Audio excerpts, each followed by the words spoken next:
Good morning, Facebook. How y'all doing out there today?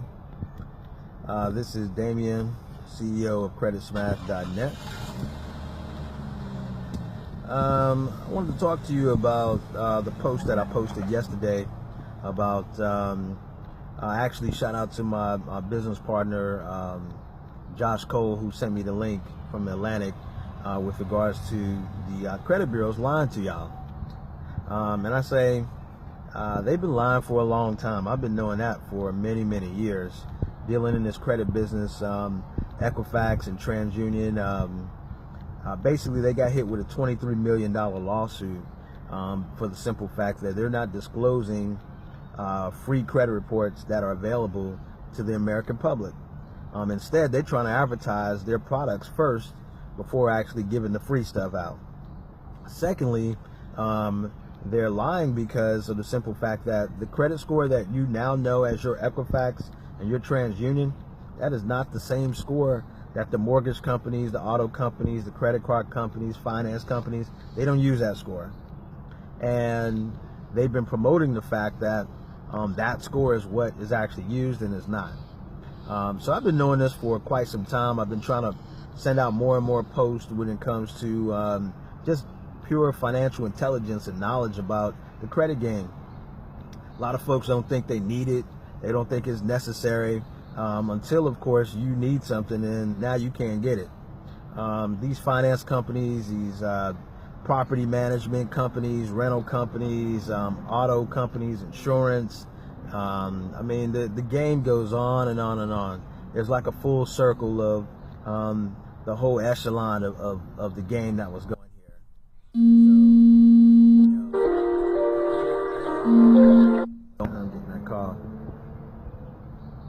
So yeah, at the end of the day, you want to make sure that you're aware of this stuff, because there's about 8 different credit scores that are actually out there, and unless you're across the board good on every credit bureau, when you go to apply, you ever apply for something, you're like, wow, I thought my credit score was this, and all of a sudden it ain't that.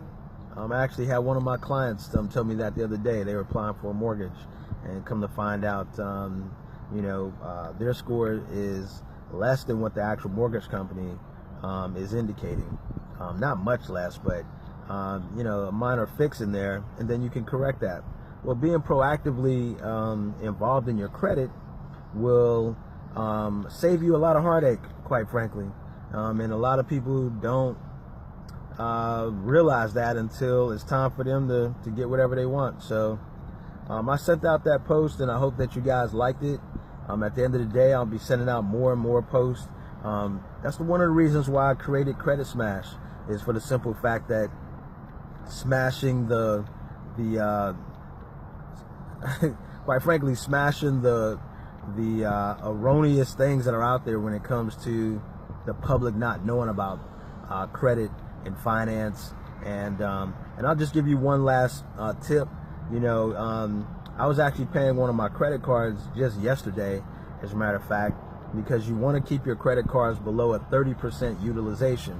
And the reason why you want to do that is because these credit bureaus, they will use that utilization mostly to determine your score. About 30 to 35% of your score is indicative of what they call utilization. Basically, how much are you using your credit? So, for example, if you have a $1,000 credit card, right? I have a few of them, but if you have a $1,000 credit card and you literally use up 50% of that balance, your utilization is 50, right? Well, 50% is way too high. You max out your card thinking that you're balling out there, and next thing you know, you're trying to pay it off. You're using 100% of that card. Well, that utilization every single month, when they report based upon the date that your statement is actually issued, not the day that you pay it, it's the date that the statement is issued, they report whatever that balance is. So if your utilization is high, then it indicates a credit risk. It means that, yeah, you got a $1,000 credit card, but you're not managing your money. So the the credit bureau companies, they use this number in order to indicate what your score is actually going to be. So I was paying my card yesterday, and I try to keep my utilization as much as I can below 29 to 30%. So as I'm doing that, of course, in this particular card, I wasn't set up on automated payment reminders. So there's no grace period when you're late for these payments. And literally, I try not to be ever late for anything. But at the end of the day, there's no grace period on this particular card. Well, as an end result, not only do you get a late fee, but if you're over the limit, you're also going to get an over the limit fee, right? Over the limit fee. Now instead of your payment being a regular $30 payment, now you got to make a damn near $70 payment. These fees that these companies assess, is all in a disclosure when they send you the actual card. But if you're not reading them, you're going to get hit. And many companies out there, that's what they do. They know that you're not going to read that damn paper. They know that already. They send this book to you when you get your card, this nice little shiny card, and you're like, man, now I'm good. Yeah, you ain't good, because in that little book, they got all these little fees and little intricacies and ways that they're going to report and keep track of you. So, like I said, you want to be aware of the credit bureaus and the credit companies, finance companies, mortgages, loan companies, rental companies. The rental companies, did you know that they actually pull a totally different score? They use a company, the rental companies have several companies that they use in order to track whether or not you even paying your rent on time. Yeah. So if you figure that, you're trying to buy a house, but then you've been late on your rent, right? They may pull the history on that, because there's a new thing coming out called trended analysis. And that trended analysis is going to cover that as well. So this is all I got to say this morning.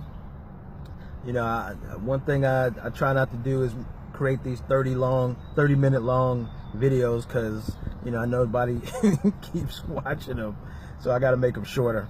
So at the end of the result, I'll be posting out more information, and check out Credit Smash. If you want to know more information about your credit and what's going on, if you just want to get a free evaluation, give me a call. All right, 888-411-2141, or go to my website at creditsmash.net, and we'll have a specialist reach out to you or message me on Facebook. All right, you take care.